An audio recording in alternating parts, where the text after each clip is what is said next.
Welcome. Today we're reading the chapter The Gold Saves, of the novel Adventures of Huckleberry Finn.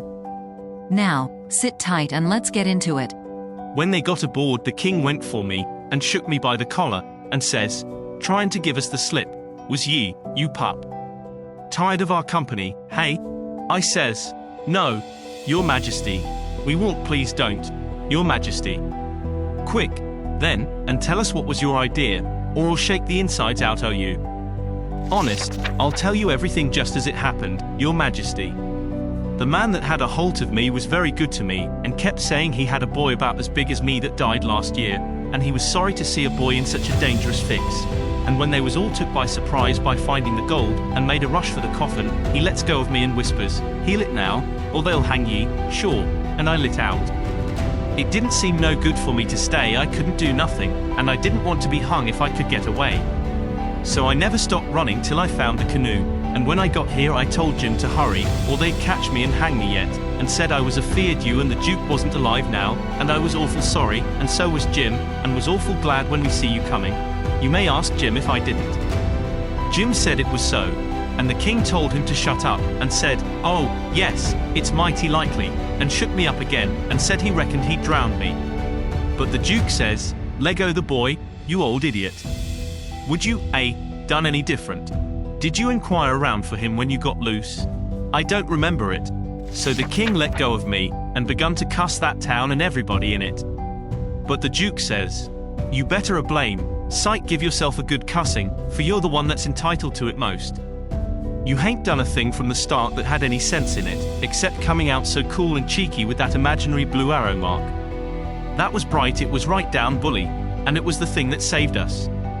For if it hadn't been for that, they'd jailed us till them Englishmen's baggage come and then the penitentiary, you bet. But that trick took M to the graveyard, and the gold done us a still bigger kindness. For if the excited fools hadn't let go all holts and made that rush to get a look, we'd slept in our cravats tonight, cravats warranted to wear too longer than we'd need, M." They was still a minute thinking. Then the king says, kind of absent-minded like, "MF. And we reckoned the niggers stole it." That made me squirm. "Yes," says the Duke, kinda slow and deliberate and sarcastic, "we did." After about a half a minute the king drawls out, "Leastways, I did." The Duke says, "The same way. On the contrary, I did." The king kind of ruffles up, and says, "Looky here, Bilgewater, what you referring to?" The Duke says, pretty brisk, "When it comes to that, maybe you'll let me ask what was you referring to?" "Shucks," says the king, very sarcastic, "but I don't know, maybe you was asleep, and didn't know what you was about." The Duke bristles up now, and says, "Oh, let up on this cussed nonsense. Do you take me for a blame, fool? Don't you reckon I know who hid that money in that coffin?" "Yes, sir, I know you do know, because you done it yourself." "It's a lie." And the Duke went for him. The king sings out, "Take your hands off. Lego my throat, I take it all back." The Duke says, "Well, you just own up, first, that you did hide that money there, intending to give me the slip one of these days, and come back and dig it up, and have it all to yourself." "Wait just a minute. Duke, answer me this one question, honest and fair. If you didn't put the money there, say it, and I'll believe you, and take back everything I said." "You old scoundrel, I didn't, and you know I didn't." "There, now. Well, then, I believe you. But answer me only just this one more now, don't get mad. Didn't you have it in your mind to hook the money and hide it?" The Duke never said nothing for a little bit. Then he says, "Well, I don't care if I didn't do it, anyway. But you not only had it in mind to do it, but you done it. I wished I never die if I done it, Duke, and that's honest. I won't say I won't going to do it, because I was, but I mean somebody got in ahead o' me. It's a lie. You done it, and you got to say you done it, or..." The king began to gurgle, and then he gasps out, "No, I own up." I was very glad to hear him say that. It made me feel much more easier than what I was feeling before. So the Duke took his hands off and says, "If you ever deny it again, I'll drown you.